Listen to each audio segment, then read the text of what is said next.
Number 8, 8 number গুনাহ থেকে বাঁচার জন্য 8 নাম্বার উপায় হলো অসৎ ব্যক্তিদের সাথে, অসৎ বন্ধুদের সাথে মিশা যাবে না। কথায় আছে না, সৎসঙ্গে স্বর্গবাস, অসৎ সঙ্গে।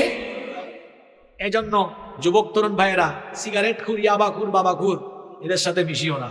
ভালো মানুষকে বন্ধু বানায়। বন্ধু বানাবেন কাকে? যার দুনিয়াদারি আপনার চেয়ে কম আর দিনদারি আপনার চেয়ে।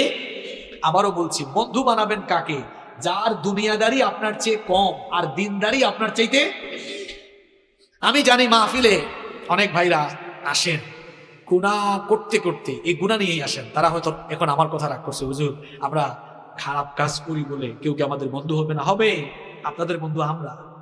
আপনাদের বন্ধু এখানে যারা 5 ওয়াক্তের নামাজি ভালো ভালো ছেলে, এরা আপনাদের বন্ধু।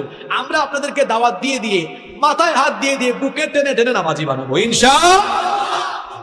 আমি বলতেছি ওই সকল ছেলেদেরকে যারা একটু মিশলেই খারাপ হয়ে যাওয়ার সম্ভাবনা আছে। আপনারাও দেখবেন ছেলে মেয়েরা কাদের সাথে মিশে, কারণ হে হয়তো ভালো আছে কিন্তু খারাপ কারোর সাথে মিশলে থাকতে থাকতে সেও খারাপ হয়ে যেতে পারে। এই জন্য প্রিয় ভাইয়েরা, গুনাহ থেকে বাঁচার জন্য 8 নম্বর উপায় হলো অসৎ ব্যক্তিদের সাথে মিশা যাবে না।